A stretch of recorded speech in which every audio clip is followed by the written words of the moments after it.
you. Whether airman or soldier, sailor or Marine or Coast Guardsman, the fight is not about what stands in front. Commitment to the U.S. military is not about anger or hate. Service is driven by what is behind them. People volunteer or are voluntold because there is a deep belief in the ideals of our country and to protect family and friends. It's not about anger, it's about love. On Veterans Day, and even the day after, we are challenged to show appreciation to those who have repeatedly stepped into harm's way on our behalf. Let me say that again. This is not a simple thank you to someone for the job they chose or were told to choose. This is a sincere appreciation for showing up, an appreciation for a person's willingness to die in protection of our freedoms. There are over 19 million veterans that we owe this thank you to. They have earned a level of respect. Men, women, and families who've experienced single parenthood as a result of deployments, financial distress because we don't pay them enough, emotional trauma for what they've seen and heard and smelled, situations that most of us have never thought possible. And it's not limited to combat deployments. Training is hard, schools are hard, daily life is hard for the men and women in our military. Let's be clear though, brave is not only about dangerous missions or going out and getting the bad guys.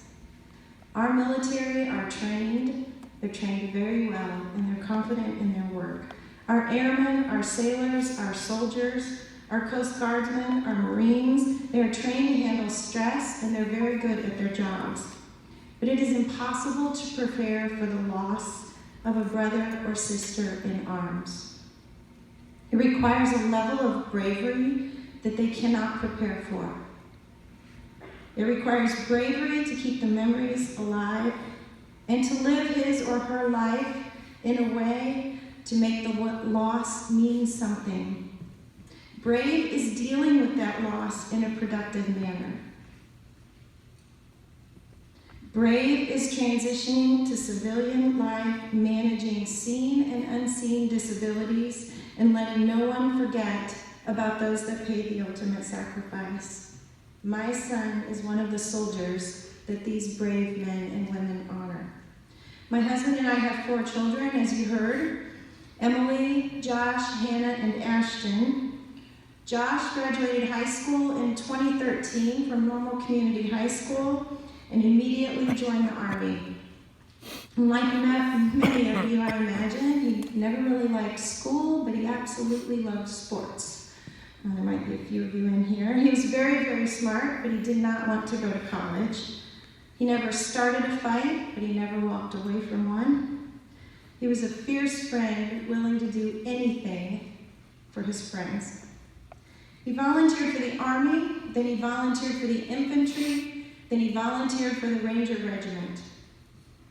Volunteering for the Army meant that he would give up his ability to do what he wanted, when he wanted, where he wanted. He would give up the option to go where his friends go. He would be forced to do what he was told to do, regardless of the risks. But it also meant that he was part of a team with a common mission.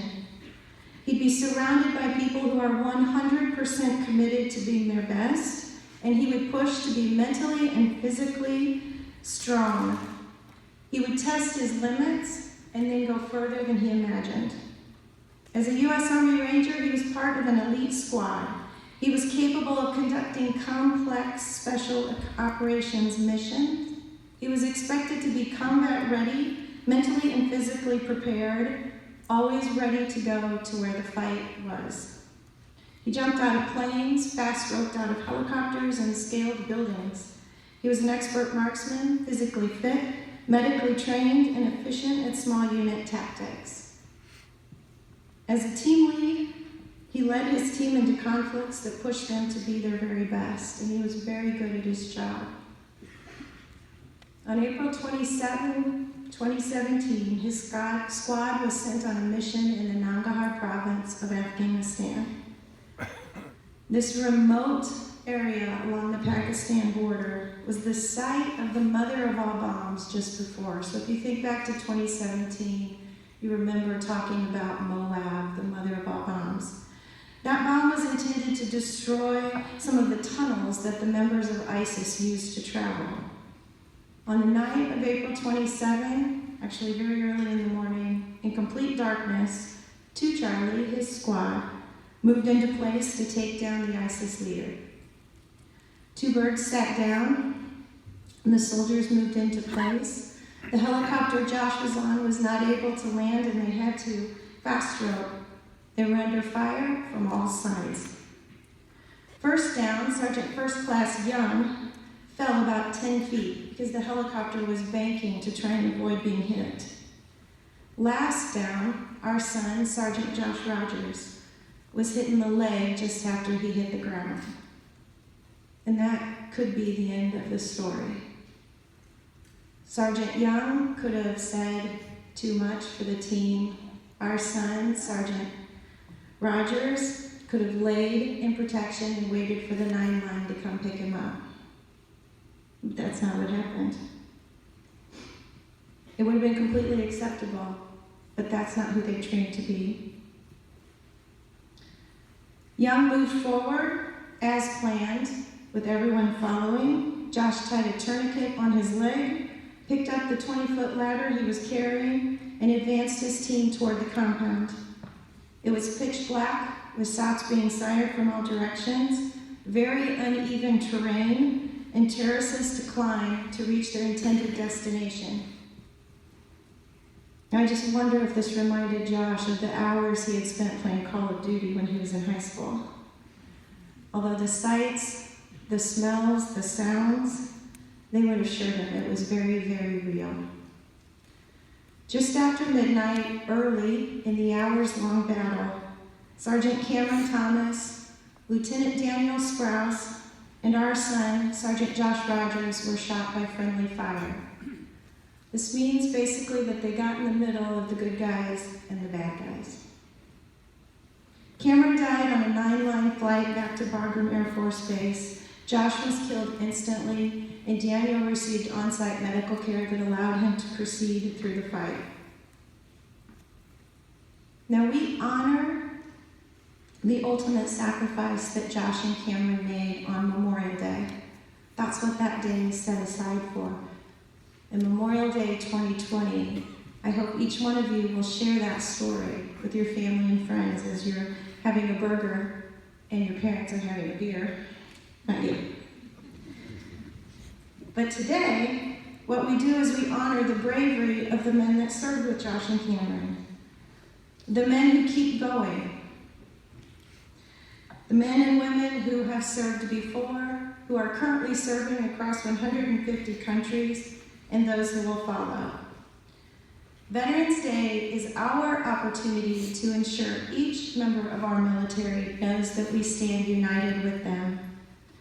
This is not a day belonging to the military. It's a day set aside for us to honor them. I recently had the opportunity to hear General Milley speak. He's the U.S. Chairman of the Joint Chiefs of Staff. I first met him at Dover Air Force Base. That's where they brought Josh and Cameron back from Afghanistan through. I met him again at the Ranger competition this spring. And then just a few weeks ago, he was speaking to a group of Gold Star families. We are the families of fallen soldiers. He asked why. Why does this happen? Why did 242 soldiers die under his command? Why were 7,000 Marines killed in action on the shores of Iwo Jima? Why did 27,000 soldiers lose their lives in the Normandy campaign? Why have 100,000 soldiers taken their own life since 9/11? What is this all about? There's not a single word that anyone can say that fills the gap when an airman or a soldier or a sailor a Marine or a Coast Guardsman is killed. Nothing can replace a fallen hero. Everyone who has volunteered or who was told to join the Army understands the risk that they make. The answer to the why is in the oath that they take. It's the same oath the President of the United States takes, our congressmen, our representatives, and even our Supreme Court justices. I will support and defend the Constitution of the United States against all enemies, foreign and domestic. It is simple but powerful. It has brought down tyrannies and given freedom to people all around the world. It's an oath that our veterans in this room fought for, our active military currently protects, and our son died for. Doesn't matter if you're male or female, doesn't matter if you're black or white, doesn't matter if you're Catholic, Protestant, Jewish, Muslim, or you choose not to believe. This idea that you are born free and equal, that you will rise or fall based on your own merit, that you will be judged by the content of your character, this is why they fight. This is why men and women are willing to die for our country, in protection of the idea embodied in the Constitution of the United States. Now, I've had the opportunity to meet the men that Josh served with, and these Ranger brothers are closer than family. They volunteered fully knowing the hazards of their profession, and they accept the fact that as a Ranger, they are expected to move further, faster, and fight harder than anyone else. They will tell you that they're the people who rescue other special ops organizations when they get in trouble. Who saves a Navy SEAL? An Army Ranger does. They keep themselves mentally alert, physically strong, and morally straight. They each shoulder more than their fair share. They energetically meet the enemies of our country. They're well-trained, and they fight with all their might. Those are the characteristics that Josh was chasing when he left high school, after playing years of football, after playing baseball, after playing soccer. It was that he wanted. Josh's Ranger brothers explained to us that Josh exemplified the Army expectation to lead from the front. He respected his officers, and he did not seek personal glory. He understood that to operate with courage in the line of fire and to lead his team into situations that risked their lives for our country, he must demonstrate those strengths. Now we learn that while they will not take personal glory in what they do, they would share with us stories about Josh. Stephen told me about one particularly horrible training exercise where they were carrying a 200-pound human dummy. And that does not mean the dumbest person, that was really a dummy. But they were carrying him through extremely muddy conditions, and they could not get up the hill, and Josh literally laid down so that they could use him as a step and get the footing that they needed. In another story, to help us understand the level of competition among the group, they were on a long run in miserably hot weather. Told not to wear shorts under their uniform, he did anyway. He probably knew best. Later, not willing to go down with heat stroke, he slowed down just enough to pull the knife out of his pocket, unzip his pants, cut the shorts off, throw them to the side, and then run forward and catch up with his team. These guys are tough. They seem to love the worst conditions, and maybe it's because it allows them to prove how tough they are. The night Josh and Cameron were killed, another team was on the building thought to house the ISIS-K Emir. It required the Rangers to use explosives to open the walls.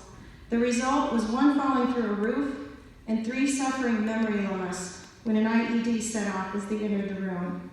Across the compound, other Rangers were taking cover as danger-close bombs were dropped by planes so high you can't see them from the ground, landing with such precision that although the ground shook and the buildings fell, the Rangers were not hurt. This is what our soldiers are trained to do. They successfully completed that mission, and through that, they taught me 3 important things that I want to share with you. First of all, tangible assets don't win the battles. Victory comes from people on the team. Focuses on teamwork, leadership, and communications. The Ranger Creed, are the words to live by that all the Rangers memorize, and each of the veterans in the room has a creed that they memorize and probably could still tell you. They never leave a fallen comrade. It focuses on commitment, teamwork, and effort. It doesn't include one word about sophisticated weaponry. Everyone is a leader. Under their philosophy, even a follower can suddenly be thrust into a leadership role if a comrade falls, so on a team, everyone trains and hones their leadership skills. Everyone on the team must be able to communicate clearly. And finally, listening is as important as talking. Embrace the idea that planning is critical to action. Listening is as important or more important than talking, and leading requires you to know what all concerns are and take them seriously. They're just the veterans I know. And I ask, what veterans do you know? I challenge you to not limit yourself to Veterans Day, and I encourage you to not make this an annual event. Go beyond thanking those who have served and make connections. Ask them, what did you do in the military? How long did you serve? What was your favorite moment? Did anyone else in your family serve? Why did you choose the branch you did? I insist that you be an American worth fighting for. My son died for your freedom. I need you to understand that we have men and women in active conflict today defending our Constitution. I want you to respect the men and women who have volunteered to put on a uniform, not out of hate for the enemy, but out of love for our country. It is our honor and privilege to be here with you today, and we thank you for your service. We cannot know what you've seen, what you've heard, what you've smelled or tasted during your days of service. We do not understand the disabilities, seen and unseen, that you live with. But I assure you, we appreciate you and your family for all you have done in defense of our country. Thank you.